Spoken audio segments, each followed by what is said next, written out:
지금 우리나라는 이제 대한민국이 아니고 꼭 낙심민국이 되어버린 것 같아요. 이제 국민들은 물론이고 대통령까지 전부 다 낙심해 있는 것 같습니다. 이제 경제도 엉망인데다 이제 남북관계까지 더 엉망진창이 되어버렸으니 이제 그야말로 뭐 하나 이제 제대로 돌아가는 게 없는 거예요. 근데 어떻게 된 게 북한이란 나라는 햇볕 정책을 써도 소용없고 채 찍을 때도 소용없고 뭘 해도 안 되는구나. 지금 하는 짓을 보면 앞으로도 점점 더 막갈 것 같습니다. 그러니 우리 국민들이 너무 피곤한 것입니다. 중국한테 그만큼 공을 들였는데도 그것도 말짱 헌일이 되어버린 것도 낙심되고, 미국이 하는 짓을 보아도 과연 우리가 미국을 어디까지 믿어야 되는 건지 우리나라 신세가 처량해서 낙심이 됩니다. 그 많은 국방비를 어디다 다 썼는지 우리나라 군대를 봐도 한심하고, 정치하는 사람들을 봐도 한심하고, 재벌 총수들을 봐도 한심합니다. 정말 지금 우리나라는 생각하면 생각할수록 낙심할 것 천지입니다. 그래서 사업하는 사람들은 사업하는 사람들대로 낙심하고 있고, 직장 다니는 사람들은 직장 다니는 사람들대로 낙심하고 있습니다. 청년들도 노인들도 집 가진 사람도 전세 사는 사람도 다 살기 힘들다고 낙심하고 있습니다. 근데 유대인들이 보는 책 중에 탈무드라고 하는 책이 있는데, 이제 그 책에 이런 이야기가 있어요. 어느 날 마귀들의 나라에서 회의가 열렸다고 합니다. 이제 무슨 회의냐? 어떻게 해야 인간들을 더 빨리 망하게 할 수 있겠느냐? 어떻게 해야 인간들을 타락시키고 멸망시킬 수가 있겠느냐? 그래서 마귀들이 별의별 아이디어들을 다 냅니다. 어떤 마귀는 인간들의 마음속에 걱정, 근심을 심어주면 된다. 그러면 죽어라 걱정, 근심하다 자기들 서로 다 망해버릴 것이다. 어떤 마귀는 아니다. 그것보다 원망, 불평하게 만들면 된다. 그러면 우리가 망하게 하기 전에 하나님이 먼저 망하게 하실 것이다. 또 어떤 마귀는 아니다. 교만하게 만들면 저희들 스스로 망할 것이다. 어떤 마귀는 아니다. 시기 질투하게 만드는 게 더 효과적이다. 그러면 저희들끼리 물고 찢고 하다가 다 망해버릴 것이다. 네, 그런데 그 중에 제일 똑똑해 보이는 마귀 하나가 탁 일어나더니 그것들보다 더 강력한 방법이 하나 있다. 그 방법만 쓰면 인간들은 100% 완전히 멸망할 것이다. 네, 그래서 다른 마귀들이 그 방법이 뭐냐? 그러니까 낙심하게 만드는 것이다. 낙심하게 만드는 것이다. 우리가 다른 방법 하나도 안 써도 그저 인간들을 낙심하게만 만들어 놓으면 인간들은 저절로 다 망하게 되어 있다. 낙심이야말로 인간들을 멸망시키는 최고의 방법이다. 그래 모든 마귀들이 맞다. 그게 최고로 좋은 아이디어다. 만장일치로 그 방법을 채택했다고 합니다. 그래서 그때로부터 지금까지 마귀들이 우리를 망하게 만들기 위해서 제일 단골로 많이 사용하는 방법이 낙심이라고 합니다. 자, 이게 무슨 뜻인가요? 그만큼 낙심이라는 놈이 무섭다는 것입니다. 아무리 좋은 일도, 아무리 열심히 하던 일도, 아무리 내가 잘할 수 있는 일이고 아무리 보람 있고 가치 있는 일이라도 중간에 낙심해서 포기해버리면 모든 게 다 끝나버리는 것입니다. 그걸 알고 있기 때문에 마귀는 어떻게 해서 우리를 낙심시키려고 장난질을 치는데 우리가 거기 걸려들면은 진짜로 모든 것이 다 끝장나버린다는 것입니다. 지금 이 자리에도 내가 하는 사업이라든가 직장이라든가 또 우리 집 일이나 우리 아이들 일이나 세상에 뭐 하나 제대로 되는 게 없구나 이러고 이 낙심해 있는 분이 계실 것입니다. 근데 제가 보기에는 이 예배 드리시면서 인상을 팍팍 쓰고 계시는 분들은 다 그런 분들이에요. 이제 그런 분들은 오늘 읽은 이 말씀이 바로 나를 위한 말씀이구나 믿으시고 자 인상을 쫙 펴시기를 축복합니다. 자 우리 6장 9절 다시 한번 합독합시다. 6장 9절 다 같이 시작. 우리가 선을 행하되 낙심하지 말지니 피곤하지 아니하면 때가 이름에 거두리라. 때가 이르면 거두게 될 터니 너무 낙심하지 말아야 되느니라. 이 한자로 이 낙심이라는 말은 떨어질 낙, 마음 심자입니다. 그러니까 마음이 떨어진 상태다. 농부들이 열심히 농사를 지는데 갑자기 태풍이 몰려와가지고 농사지은 전부 땅에 떨어져서 못 쓰게 돼버렸어요. 내 마음이 그렇게 땅바닥에 떨어져서 못 쓰게 된 곡식들처럼 되어버린 상태가 바로 낙심이라는 것입니다. 그래 옛날에는 이제 교회 다니다가 시험 들어 안 나오는 사람들을 낙심자라고 해서 낙심자. 에라, 예수 믿어도 아무 소용없구나. 아무리 열심히 믿어도 말짱 꽝이로구나. 그러니 교회는 나온들 뭐하리. 나 이제부터 교회도 안 다닐란다. 이제 그래서 낙심자라고 합니다. 그런 낙심자들은 교회 바깥에도 있지만 교회 안에도 있을 수 있어요. 아마 우리 교회도 계실 것이고 다른 교회도 계실 것이고 이 세상 모든 교회에 다 있을 것입니다. 그런데 요새뿐만이 아니고 지금으로부터 약 2000년 전에 갈라디아 교회에도 있었다는 것입니다. 사람 사는 세상은요, 알고 보면 다 비슷해요. 옛날이나 다 비슷합니다. 이 갈라디아 교회 교인들도 이런저런 어려운 일을 당하면서 오늘날에 우리들처럼 낙심해 있었던 모양이에요. 그런 사람들에게 사도 바울이 어떻게 말씀하시느냐? 네, 그런 사람들에게 말씀하시는 오늘 성경인데요. 낙심하지 마라. 왜 낙심하느냐? 네, 그러니까 우리도 한번 해봅시다. 옆 사람 얼굴 쳐다보시면서 저 따라서 큰 소리로 자, 쳐다보시면서 낙심하지 맙시다. 네, 그래도 그냥 입 다물고 가만히 계시는 분이 계시는데 네, 그런 분은 아주 위험한 분이에요. 자, 그런 분은 충격요법을 써야 됩니다. 자, 다시 한번 옆 사람 보시면서 이번에는 반말로 낙심하지 마.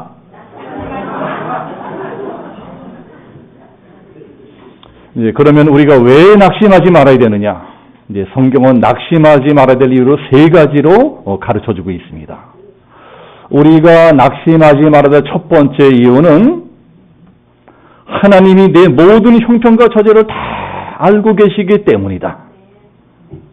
하나님만은 내 모든 형편과 처지를 다 알고 계신다. 이것이 낙심하지 말아야 될 첫 번째 이유입니다. 사람이 낙심하면은요, 의욕이 다 사라지고 의심도 들고 그럴 때가 있어요. 왜 이렇게 세상은 불공평하냐? 왜 우리나라는 이 모양이냐? 왜 나는 하필 이렇게 가난한 집에 태어났냐? 우리 남편은 왜 이렇게 무능하냐? 나는 이렇게 되는 일이 없냐? 왜 옆집 사는 누구누구는 그렇게 개판치고 사는데도 남편이 돈 잘 벌고 애들 공부 잘하고 몸도 건강하고 잘만 사는데 왜 나는 교회 잘 다니고 기도도 열심히 하고 그러는데 맨날 사는 건 이 모양이 꼴이냐? 왜 나는 누구보다 성실히 살고 열심히 사는데도 인생이 이렇게 풀리지가 않느냐? 네, 그런 생각이 들더라도 우리가 꼭 기억해야 될 사실이 있습니다. 그게 뭐냐? 하나님은 이런 걸 다 알고 계신다는 거예요. 지금 이 시간도 하나님은 우리 사는 걸 다 보고 계시고 다 알고 계신다는 사실을 믿으시기를 축복합니다.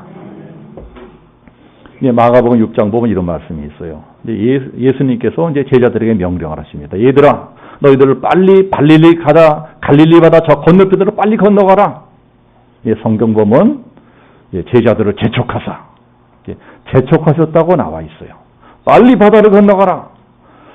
제자들이 그 말씀에 순종해서 즉시 배를 타고 바다를 건너갑니다. 그런데 그때가 문제는 저녁 때였기 때문에 조금 배를 타고 가다 보니까 금방 깜깜해져 버렸어요. 깜깜한 밤에 바다를 건너가니 얼마나 힘들겠어요. 그런데다 갑자기 풍랑까지 막 일어나는 것입니다.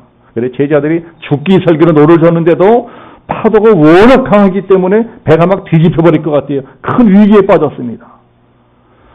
그러니 세상에 이게 웬일입니까? 솔직히 이제 제자들은 잘못한 게 하나도 없어요. 예수님 말씀대로 순종했습니다. 그랬는데도 잘 되고 복 받기는커녕 다 망하고 물에 빠져 죽게 생겼어요.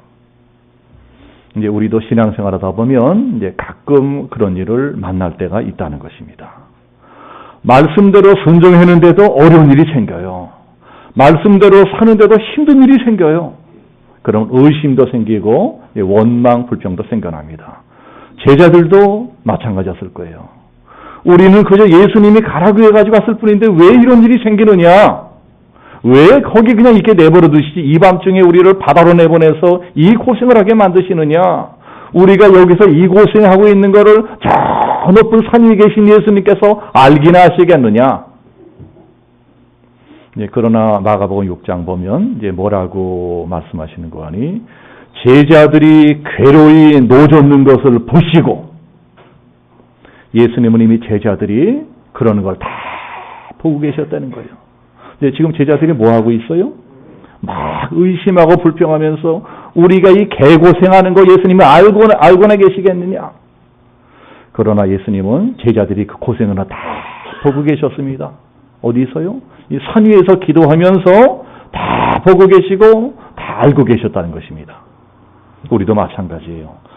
예수님은 우리가 이렇게 고생하고 살고 있는 거 다 알고 계십니다. 다 보고 계세요. 그렇게 해서 어떻게 하시느냐? 결정적인 순간에 무리를 걸어와서 건너오십니다. 찾아오시는 거예요. 그리고 제자들 그 위기 가운데 건져내시고 구원하시고 평안하게 건너편 한까지 인도해 가십니다. 그러니 비록 지금 내 형편이 아무리 캄캄하고 힘들다고 하더라도 예수 믿어봤자 말짱 헛일이다. 다 소용없다. 아무리 교회 다니고 아무리 기도해봤자 다 말짱 헛일이다. 이러고 함부로 입방정 떨거나 낙심하고 포기하면 안 된다는 것입니다. 그럴 때일수록 이 사실을 믿고 의지해야 돼요. 하나님만은 내 모든 사정을 알고 계신다. 그리고 다 알고 계시고 다 보고 계시는 하나님께 기도해야 되는 것입니다. 어려우면 어려워서로 더 기도해도 여러분 하나님만 다 아신다면 버틸 수 있어요. 내 인생이 바닥까지 떨어져서 막 그저 죽고 싶고 포기하고 싶고 그럴 때라도 이것 하나만은 꼭 기억하셔야 됩니다. 그게 뭐예요? 하나님은 내 모든 걸 다 알고 계신다. 네, 그러니까 나만 알지 말고 옆에 있는 분들에게도 가르쳐 주셔야 돼요. 자, 옆 사람 얼굴 쳐다보시면서 저 따라 큰 소리로 자, 저 따라 하세요. 힘내세요. 자, 옆 사람. 하나님은 다 알고 계십니다. 또 우리가 낙심하지 말아야 두 번째 이유는 8절 말씀이에요. 왜 우리가 낙심하지 말아야 되느냐? 우리들은요, 이미 선한 것을 심고 있기 때문입니다. 뭔가 하나님을 위해서 선한 것을 심은 사람은 너무 낙심할 필요 없어요. 우리가 인생을 산다는 것은 날마다 무엇인가를 심고 무엇인가를 뿌린다는 것을 뜻합니다. 우리가 어저께 하루를 살았다는 것은 어저께도 뭔가를 심고 뭔가를 뿌렸다는 거예요. 그래서 우리는 잘 심고 잘 뿌려야 됩니다. 좋은 걸 심고 좋은 걸 뿌려야 돼요. 오늘 성경은 사람의 인생을 두 가지를 심는 것이다 하고 말씀합니다. 자, 8절이 그런 말씀이에요. 우리 8절 다 같이 한번 합독해 보겠습니다. 8절 다 같이 시작. 자기의 육체를 위하여 심는 자는 육체로부터 썩어진 것을 거두고 성경을 위하여 심는 자는 성경으로부터 영생을 거두리라. 자, 이게 두 가지를 심는 게 나오는데 그 두 가지가 뭔가요? 이제 첫 번째는 육체를 위해 심는 것이고 이제 두 번째는 성경을 위해서 심는 것입니다.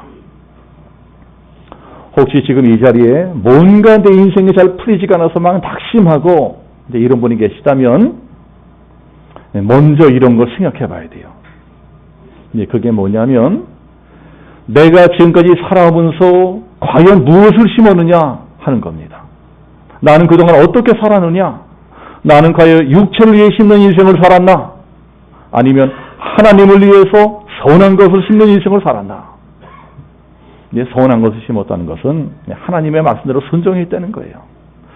솔직히 우리들은 워낙 부족해서 온전히 하나님의 말씀대로 살 수는 없습니다.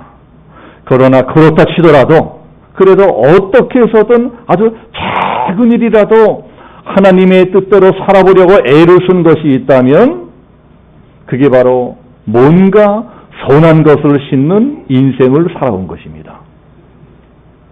비록 내가 여전히 죄도 많고 허물도 많고 약점도 많음에도 불구하고 그럼에도 불구하고 내 인생에 뭔가 하나님을 위해서 선한 것을 심어보겠다 애를 쓴 것이 있다면 자, 그런 사람은 지금 당장은 아무리 어렵고 힘들어도 너무 낙심할 필요가 없다는 것입니다.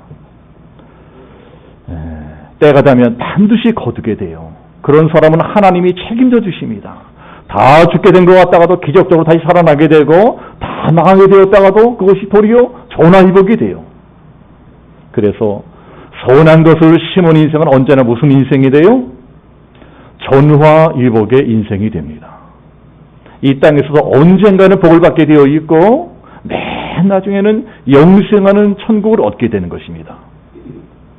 그러나 반대로 아무것도 하나님을 위해서 선한 것을 심은 것이 없는 사람이 있다면, 선한 것을 심기는커녕 하나님이 싫어하시는 맨 나쁜 것만 심은 사람이 있다면, 그런 사람은 마땅히 낙심해야 됩니다. 그런 사람은 낙심해야 마땅해요.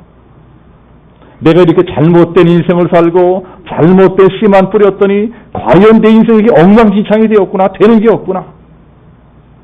성경 말씀대로 살지 않으면 과연 내 인생이 이렇게 개판이 되는구나. 이걸 깨닫고 낙심하고 회개하셔야 됩니다. 그래야지 겨우 살 길이 얼어지는 거예요.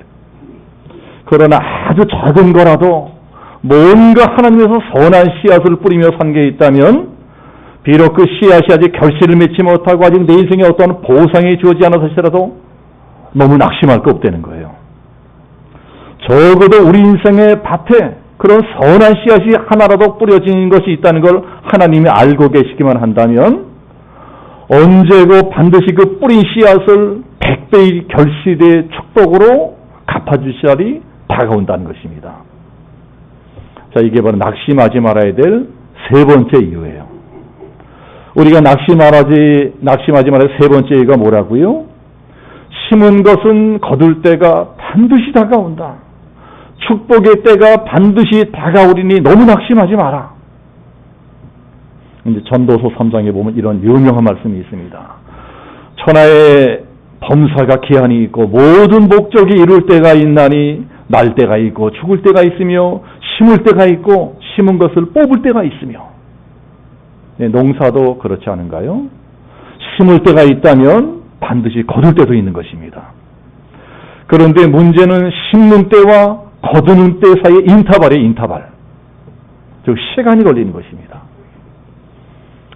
심는 것과 거두는 것 사이에는 반드시 시간이 필요해요. 시간이. 그래서 낙심하지 않으려면 그 시간을 견디는 인내가 필요하다는 것입니다. 어저께 사과나무 씨를 심어놓고 오늘 당장 따먹으려고 안다라는 사람이 있다면, 아니 오히려 그 사람이 정신 나간 사람이 아닌가요? 사과나무가 크면 클수록 내가 하는 일이 가치 있고 귀한 일이면 귀한 일일수록 더 많은 시간이 필요하고 더 많은 인내가 필요합니다. 네, 그러나 우리는 어떤가요? 우리 민족은 심어놓고 금방 따먹겠다고 난리들입니다. 정말 이 보면은 우리 민족처럼 우리 국민들에서 희한한 종자도 없는 것 같아요. 엘리베이터를 탈 적에도 그 한 2, 3초 자동적으로 닫히는 시간을 기다리지만 닫히는 버튼을 팍 누르고 오두방정을 떱니다. 근데 그런 사람은 전 세계적으로도 우리나라밖에 없다 그래요. 뭐 백화점에서 에스컬레이터 탈 적에도 그저 몇 걸음 더 빨리 가겠다고 막 에스컬레이터 막 뛰어 올라가고 이러는 전 세계에서 유일한 민족이 우리 민족이라고 합니다.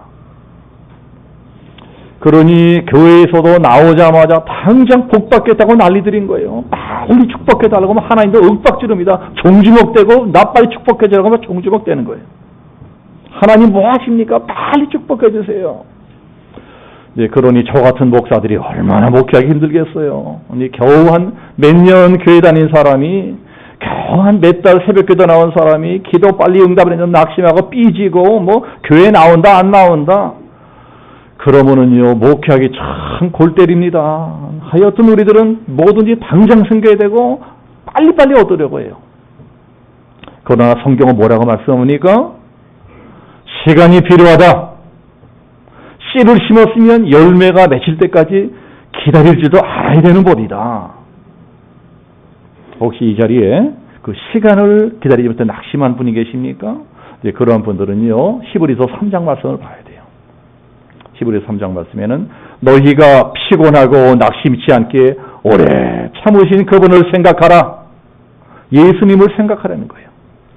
예수님도 거두는 것을 위해서 인내하셔야 됐어요. 예수님도 거두기 위해서 십자가 고난을 참고 견디셔야 됐습니다. 그렇게 참고 인내하면서 십자가 뒤에 주어질 저 영원한 하늘의 축복을 바라보셨습니다. 십자가를 통해서 구원받게 될 수많은 영혼들을 생각하면서 그 고난의 시간을 견뎌내셨다는 거예요. 예수님이 그렇게 하신 것처럼 우리도 인내하고 견뎌야 된다는 것입니다. 이게 9절 말씀이에요. 우리가 손을 행하되 낙심하지 말지니 피곤하지 아니하면 때가 이름에 거두리라. 때가 이름에 거두리라. 때가 이르러야 된다. 그 때를 기다릴 줄 알아야 된다. 그리고 10절 보면 그 때를 기다리며 기회 있는 대로 모든 이에게 착한 일을 하되 더욱 믿음의 가정들에게 할지니라. 여러분 아셨죠? 이왕이면 우리가 믿는 사람들에게 더 선한 일을 하면서 때가 오기까지 기다리려는 거예요. 모든 일에는 때가 있습니다. 그 때를 기다리면서 계속 씨를 뿌리면 때가 참에 거두게 됩니다. 봄에 모내기를 냈으면 가을 추수 때까지 기다려야 돼요. 뜨거운 여름철도 지나야 됩니다. 뜨거운 여름 같은 고난도 받으면서 점점 더 알곡으로 익어가야 되는 거예요. 고난을 받으면 받아서 더 성숙해지는 것입니다.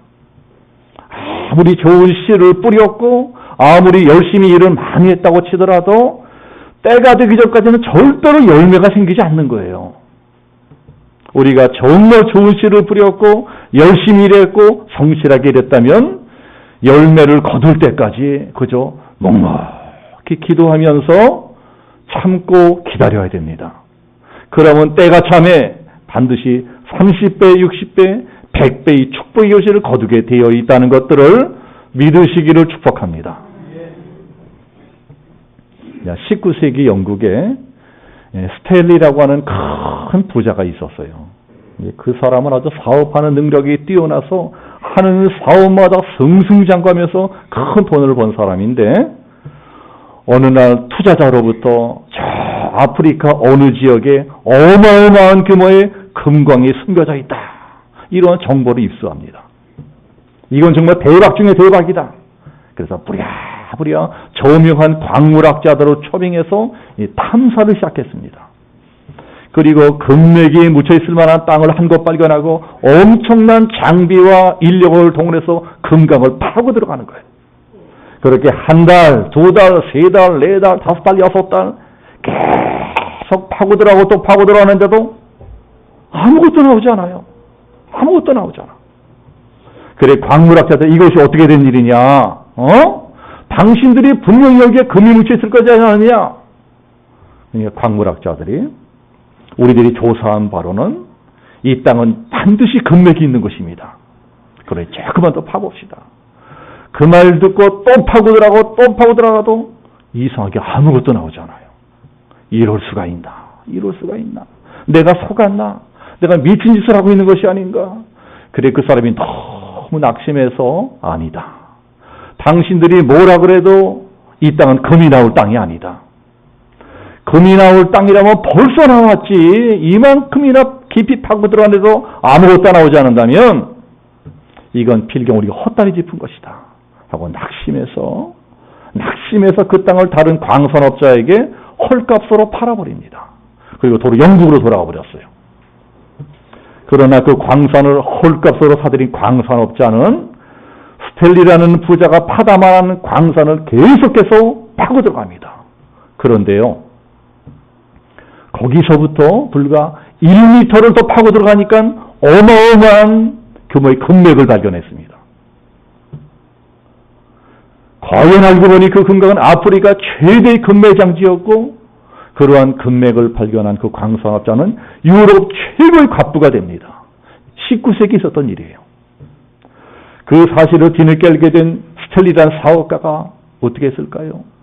내가 그때 1m만 더 팠었더라면, 내가 그때 낙심하지 말고 1m만 더 파보았더라면 하고 막 가슴을 찌고 비통해하고 자기를 원망하고 이러다가 얼마 있다가 화병으로 쓰러져 죽었대요.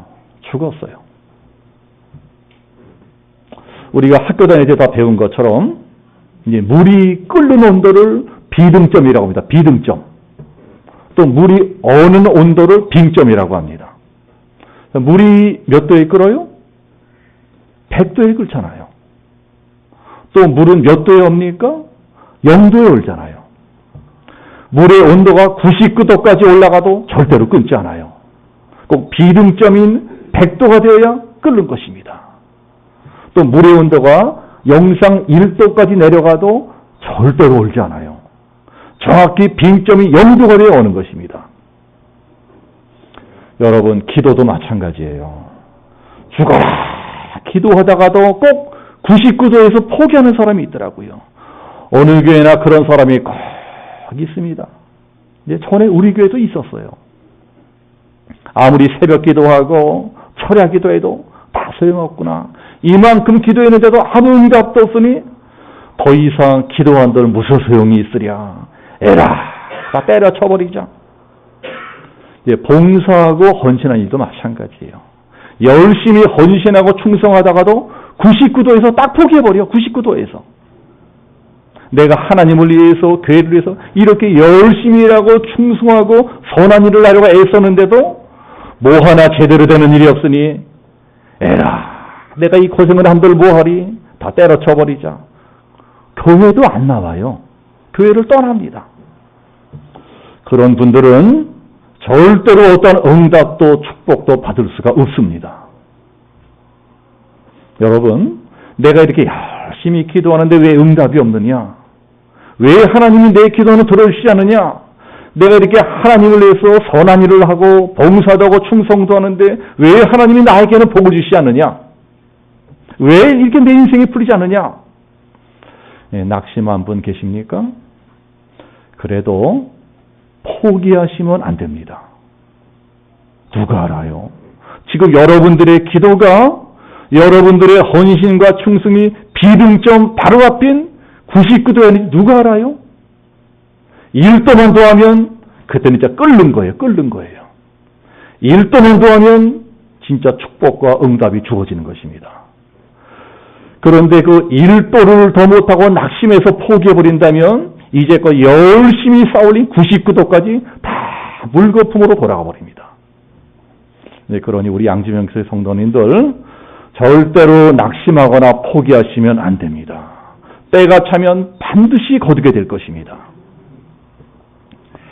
자, 우리 교단에 이제 지방 신학교 중에 하나는 영남신학교가 있어요. 영남신학교.